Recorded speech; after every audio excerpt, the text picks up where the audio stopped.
Hello friends, this is Jim with Science Talk. I want to discuss with you as basically we're kind of getting into hurricane season. I want to discuss with you what the record heat means in terms of hurricanes. Basically, the ferocity of hurricanes appears to be increasing and getting faster with higher wind speeds, almost to the point where for example, there's a hurricane bearing down on the Hawaiian Islands right now that the reports I've seen suggesting it has sustained winds of 190. That's basically the categories. Cat 1 through 5 goes up to 180, 184 miles per hour for Cat 5. So we need to make a new category, Cat 6, for such hurricanes. We had some strong hurricanes this past last season. In the Gulf of Mexico, in the Atlantic as well. And it's kind of what my talk here is going to be looking at. So we got a couple of, the forces of the hurricane are accelerating. There's devastating links that can be linked to warmer oceans like Hurricane Harvey, where it dumped away on Houston. But climate change may not be the only factor. Is most likely a factor, but may not be the only factor. So we have two contrasting studies. In one study, hurricanes are becoming more violent more rapidly than they did 30 years ago, and the group of researchers that put forth this statement say that the cause may be entirely natural. But a second study, and looking at Hurricane Harvey, now of course one data point does not make a trend. And actually, when you think about it, data is from the Latin datum, which means point. So when you say data point, you're basically saying point, point. It's kind of redundant. And so data is the singular, and data is the plural. So Star Trek Next Generation had it wrong all those years. Mr. Data. They should have been saying Mr. Data, because he's just one of them. Anyway, so they looked at Hurricane Harvey, which basically grew in strength in the Gulf of Mexico, and it just dumped huge quantities of water, rain, in Texas and so on. And that's because the waters of the Gulf were warmer than at any other time in recorded history.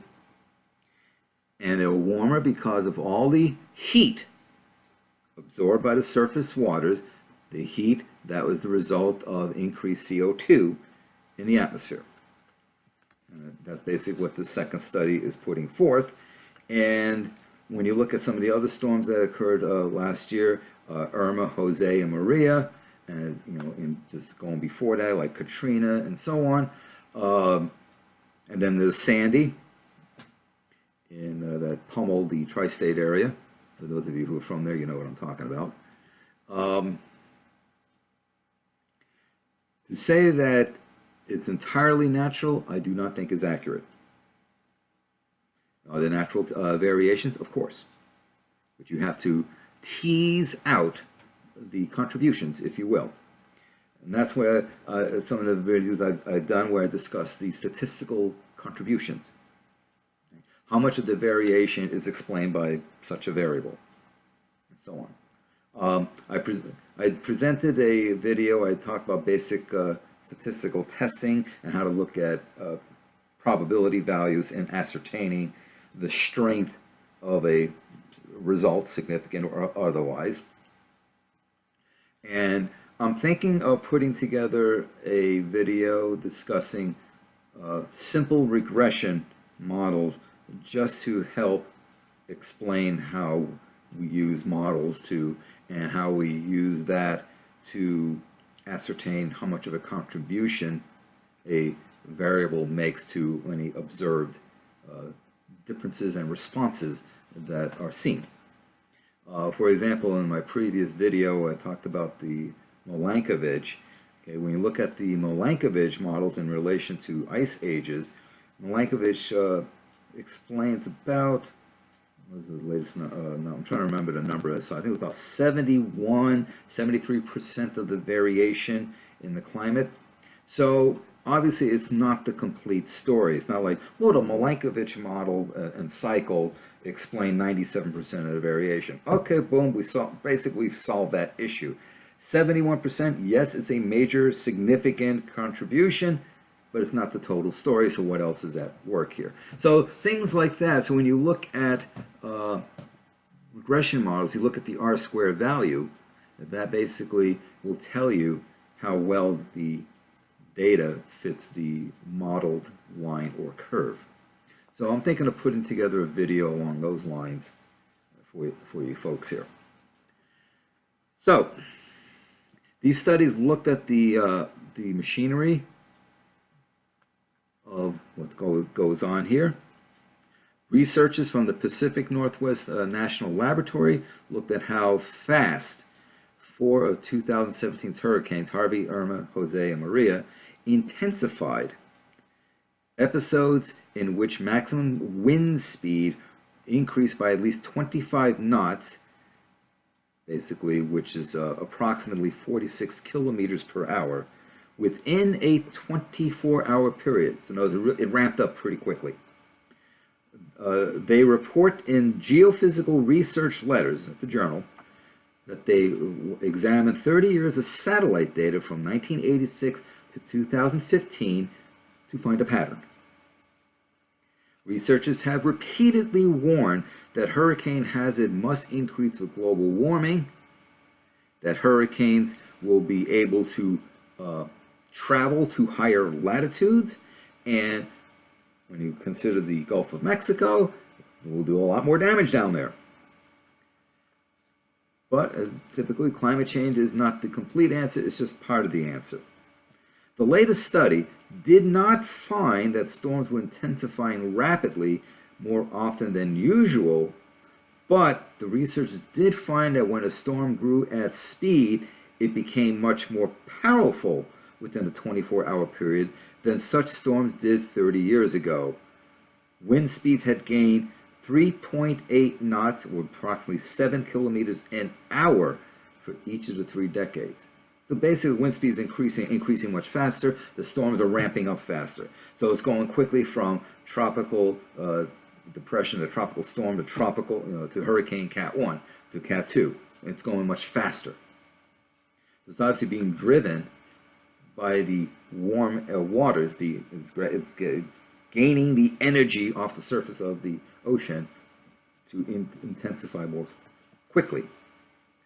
So yes, hurricanes are driven by the warmth of the upper oceans, but researchers decided that rather than overall ocean warming, the biggest factor was a natural cycle called the Atlantic multi-decadal oscillation. It's actually the NAO, the North Atlantic Oscillation, is also what it's known as, which in its present phase tends to make ocean waters warmer in the central and eastern Atlantic. Hurricanes tend to form in the eastern Atlantic and track their way in a westward direction. And depending, they can either go into the Gulf or they make a swing up north and travel up the eastern seaboard. So this is an example of being able, or looking at the data and being able to say, the natural variation, in this case the Atlantic multi-decadal oscillation, there is an NAO, North Atlantic Oscillation, up basically off the Maritimes in that vicinity. So how much is climate change induced by human activity contributing versus how much is natural variation contributing? And this is what scientists try to do in looking at when they do the modeling. There are tests that can be done that will examine or calculate how much each variable contributes. So it could be, and I'm just throwing numbers here for argument's sake, it could be that climate change is, say, causing 70% of the variation. Natural cycles are the other 30%. Okay? So that would mean that since human causation is a higher contributor, yes, humans are doing something. If on the other hand, it was, say, climate change due to human activity only contributed 20% of the variation, and natural cycles 80%, then basically guess what? It's pretty much being driven by natural variations. So that's kind of what the gist of what is being stated there. You know, how much is natural, how much is human, the result of human activity, in essence. Now, when you look at the overall planet-wide climate situation, okay, yeah, you have the AMO, the Atlantic Multidecadal Oscillation. You have the NAO, North Atlantic Oscillation. You also have the PDO, the Pacific Decadal Oscillation. And then, of course, there's the big enchilada, ENSO, El Nino Southern Oscillation. These are all major regional weather systems that impact planetary-wide weather patterns and climate patterns. And like everything else, we need to tease out their contributions. So that's in essence what they're saying. However, when Harvey slammed Texas and just peed away on there, dumping water everywhere, the waters of the Gulf of Mexico were warmer than they have ever been.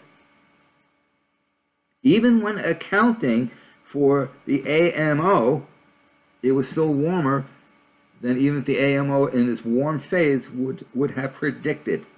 So that is telling us something, that there is a human influence at work. Scientists from the National Center for Atmospheric Research, NCAR, also located in Boulder, Colorado, as is the NSIDC, National Science Ice Data Center, and they report in the journal Earth's Future that they calculated the rate of evaporation as the hurricane winds moved over the water and compared it with the level of precipitation over the city of Houston. To make a hurricane take place, form, ocean temperatures need to reach 26 degrees C. When Harvey gathered its strength and moisture, the Gulf waters had exceeded 30 degrees C.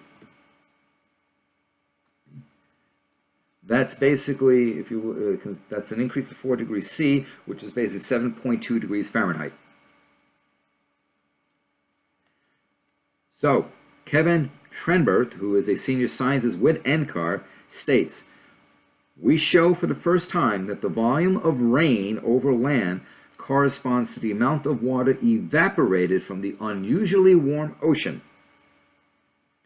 As climate change continues, we can expect more supercharged storms like Harvey."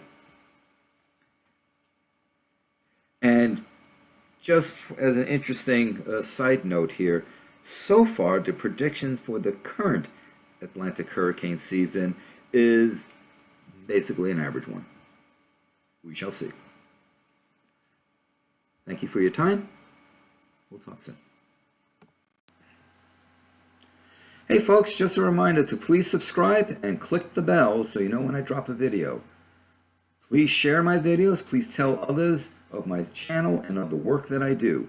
I also hope that you will consider becoming a patron at patreon.com/Science Talk with Jim Massa, where from time to time I upload videos there exclusively for my patron subscribers.